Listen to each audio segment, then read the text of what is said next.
This game is a breath of fresh air in the crowded roguelite deck builder genre, but while it captures the tactile kinetic energy of games like Bilatro, it carves out its own identity with a vibrant fantasy world and deep, rewarding progression systems.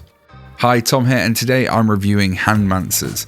I'm constantly on the lookout for the best new titles that are hitting the shelves, so don't forget to subscribe so you don't miss the next one. It's worth noting that I've been playing this game for the past couple of hours, and honestly it's kind of a wild ride.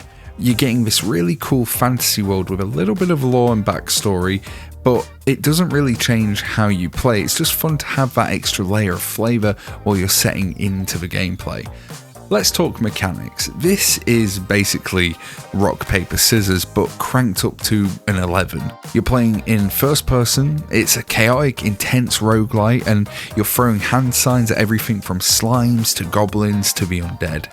The game starts off pretty easy, which I love because you can just jump in and start playing, but don't get too comfortable because it steps up the challenge fast. You really do have to engage with the depth that the developers have built into the talent trees in order to stand a chance at progressing, and the amount of abilities that you can choose from is actually fantastic. It makes every single run feel like a completely different puzzle to solve. However, the part that really hooked me as a trading card collector is that you can actually upgrade the cards in your deck. Each card has 3 different slots and 3 different types of upgrades, but it's not just about the stats. When you upgrade them, the card art actually evolves, and seeing a base card transform into what looks like a shiny or an illustrated rare, it's such a cool touch because it makes your deck feel like it's growing with you, but it also gives that satisfying collector itch a real sort of scratch. And the replayability here is through the roof. Depending on which character you pick, your starting deck changes completely.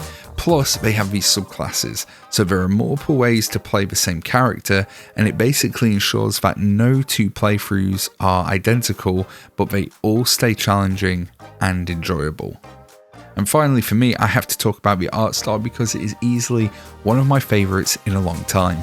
You've got these incredibly detailed, realistic looking hands in the foreground, but the world and the enemies have this whimsical, painterly, almost pop art vibe, and it's really unique. It's a contrast that makes the whole game just pop off the screen. Now, it's not all perfect, but it is worth noting at the time of this recording, the game is currently in early access.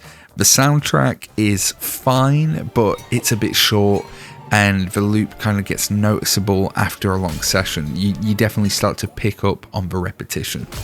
And also, a bit of a weird note, but the characters on the home screen gave me a strange vibe. Oh my god! I don't know why, but I felt when I first loaded up the game, I had a moment where I was like, what am I playing? It doesn't affect the actual gameplay, which is great, but to me personally, it's a bit of an odd design choice, especially given how quirky and fun the rest of the game is.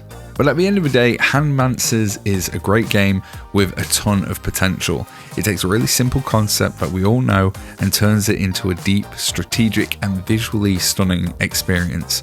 I'm honestly really excited to see where the devs take this one next, and if you're a fan of roguelites or deck builders, you should definitely have this on your radar. Well, that's it from me. Thanks for watching. I'm Tom, and I will see you in the next video.